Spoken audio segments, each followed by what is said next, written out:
ایک وقت تھا میں سمجھتا تھا کہ جس کے پیچھے خود حاکم وقت ہو، وہ بھتہ خور، وہ مافیا جسے کراچی کو ریاستوں میں تقسیم کر دیا، اسے نجات نہیں مل سکتی۔ وہ 9-0 جس نے کراچی میں ایک الگ ریاست بنا لی، نہیں لگتا تھا کوئی ان کو شکست دے گا، لیکن 4 ٹاسک رینجرز کے پاس تھے: دہشت گردی، اغوا برائے تاوان، بھتہ، ٹارگٹ کے لیے۔ آج کہیں ہے؟ نہیں ہے۔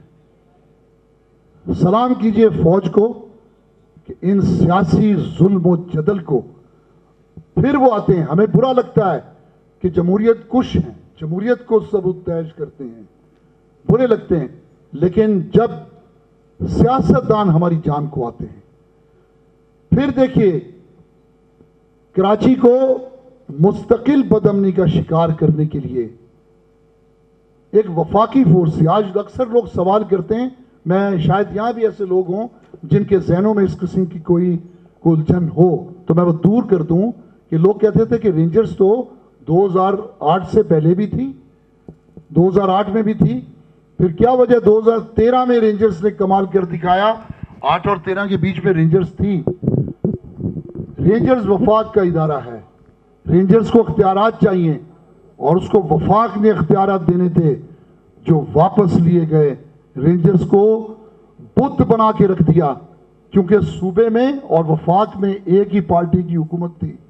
انہیں چونکہ اپنے غلط کام کرنے تھے، انہوں نے گینگ وار بنایا تھا، تو رینجرز کے انہوں نے پر کاٹ دیے، رینجرز کے پنجے کاٹ دیے۔ 5 غالباً یہ اکتوبر کی بات ہے، 5 اکتوبر 2013 جب نواز شریف کی حکومت آئی، وہ کراچی میں گورنر ہاؤس میں، شاید آپ بھی موجود ہوں گے ڈاکٹر صاحب، تو جب لوگ پھٹ پڑے، انہوں نے پوچھا کون ذمہ دار ہے کراچی کی تباہی کا، تو ایک طرف قائم علی شاہ بیٹھے تھے، ایک طرف گورنر جو کہ ایم کیو ایم کے تھے۔ لوگوں نے کہا جو شر ہے وہ آپ کے دائیں بائیں بیٹھا ہے۔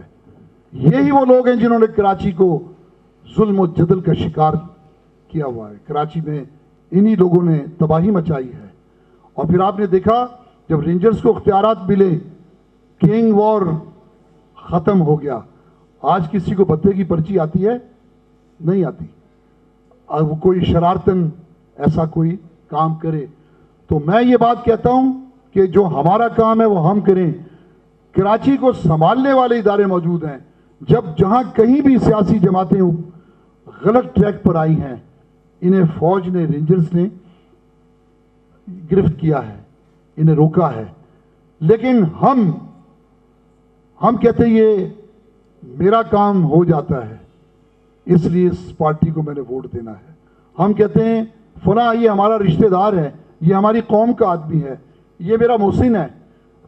آپ اس جنگلی کو، اس ظالم کو صرف ایک ذاتی فائدے کے لیے، میں کہتا ہوں جس طرح ایک الیکشن جیتنے کے بعد حلف اٹھاتا ہے امیدوار جو جیتنے والا، ہمیں بھی اپنے خدا سے یہ حلف خدا کے سامنے ووٹ ڈالنے سے پہلے اٹھانا چاہیے کہ رب العزت جسے بہتر سمجھوں گا میں اس کو ووٹ دوں گا، اور قیامت کے دن میں تیرے روبرو شرمندہ نہیں ہوں گا۔ یہ برادری سسٹم ہے پورے ملک میں۔ آپ دیکھیں پنجاب میں پنجابی جیتتا ہے، بلوچستان میں بلوچی جیتتا ہے، پختونخوا میں آپ دیکھیں پٹھانوں کو سیٹیں ملتی ہیں۔ اس طرح سندھ کا جو حال ہے آپ کے سامنے ہے۔ آج ہم سندھ حکومت کو، موجودہ پارٹی کو لاکھ برا کہیں، لیکن انہیں شکست کس نے دینی ہے؟ اس افریط سے کس نے جان چھڑانی ہے؟ وہ ووٹر جو اندرون سندھ بیٹھا ہوا ہے۔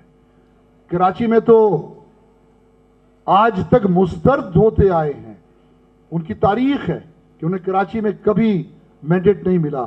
بتائیے جب بھٹو زندہ تھا، زندہ تو آج بھی ہے، لیکن جب چلتا پھرتا کھاتا پیتا تھا اس وقت بھی انہوں نے کیسے کیسے نورتن کھڑے کیے۔ حکیم سعید، جمیل الدین علی، رئیس وہ شاعر جو تھے، رئیس امروی، سارے ہار گئے. تو اس وقت بھی کراچی کے لوگوں میں اتنی غیرت تھی کہ انہوں نے کسی ایسی جماعت کو مسلط نہیں ہونے دیا جو کراچی کو تباہی کے راستے پہ ڈالے. تو میں اب بھی ایک بات کہتا ہوں, لفظ ایم کیو ایم ایجنسیوں کی نظر میں متروکہ ہے. میں وہ کہتے ہیں نا کہ جو چپ رہے گی زبان خنجر, لہو پکارے گا آستین کا, چاہے وہ مستقبی قومی موومنٹ ہو جائے تو. جی ہاں مستوی. دیکھیں بات ایم کیو ایم ایک خوف کی علامت ہے. یہ تو چلے آپ نے ایک اچھا نام دیا اور آپ یہ مصطفی بنائیں, لیکن آئے گا پھر وہ ایم کیو ایم. دیکھیں میں ایک بات آپ کو سیدھی بتاتا ہوں, سامنے ایک کوٹری ہے جس میں ایک مشہور ہو یہ بات کہ اس میں آسیب ہے, اور آپ جاتے ہیں اور آپ کو آسیب زیادہ ماحول ملتا ہے. ایک وقت ہے اس پہ مسجد کا نام لکھ دیا جائے, مصطفی کی بات کی نا, تو بھی لوگ نماز نہیں پڑھیں گے کہ اس کو کہیں گے یہ آسیب زدہ مسجد ہے.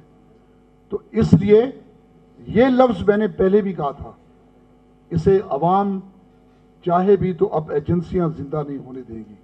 تو جب تک یہ ایجنسیاں زندہ ہیں, دیکھیں ساری باتیں مایوسی کی نہیں ہیں, فخر کی بات ہے پاکستان میں 13 ممالک کی ایجنسیاں ہیں جو پاکستان کو اسٹیبلائز کرنے کے لیے متحرک ہیں. کہیں نہ کہیں بم دھماکے اور آپ دیکھیں وہ اپنا کام کر رہی ہیں. ایک اکیلی آئی ایس آئی نے انہیں لوہے کے چنے چبا دیے ہیں.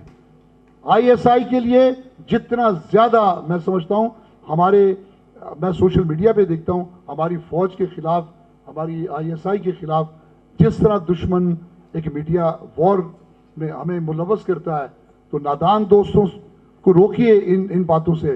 دیکھیں پاکستان کی اگر 10-10.5 لاکھ فوج ہے تو کشمیر میں بھارت کی 9 سے 10 لاکھ فوج ذلیل و خوار ہے, جبکہ ان کی 52-53 لاکھ فوج ہے صرف کشمیر میں. تو اپنی ایجنسیوں پہ فخر کیجئے. میں کوئی کسی کا یہاں پر نمائندگی کے طور پہ بات نہیں کرتا ہوں, لیکن جہاں غلطی ہوگی میں کہوں گا. وہ جو کبھی ایک بات تھی آپ نے جو سوال کیا, یہ سوال پوچھنا بھی بہت مشکل تھا کہ وہ کہتے تھے نا کہ کچھ کہنے پہ طوفان اٹھا دیتی ہے دنیا, اور چپ رہنے پہ کہتے ہیں کہ ہم کچھ نہیں کہتے. تو آج ہم بات کر رہے ہیں, اور میں آپ کو ایک بات بتا دوں, ڈاکٹر صاحب اس بات کی گواہی دیں گے, اس وقت جب ظلم پوری طرح شام تک, یعنی وہ بندہ نہیں ہوتا تھا جو گینگ وار کے خلاف بات کرے, ایم کیو ایم کے خلاف بات کرے, کیونکہ الطاف حسین کا فرمایا ہوا وہ نعوذ باللہ قرآن کی آیت کی طرح تھا, اس کے خلاف آپ بات نہیں کر سکتے تھے. یہ خاکسار بات کرتا تھا. لوگ کہتے تھے کہ آپ کو زندہ نہیں رہنا, آپ کو اپنے بچوں میں نہیں رہنا. تو میں اس کا جواب میں کہتا تھا کہ میں اپنا شرعی فریضہ ادا کرتا ہوں. یہ ایک سجدہ جسے تو گناہ سمجھتا ہے, یہ ایک سجدہ جسے تو گناہ سمجھتا ہے, 1000 سجدوں سے دیتا ہے آدمی کو نجات.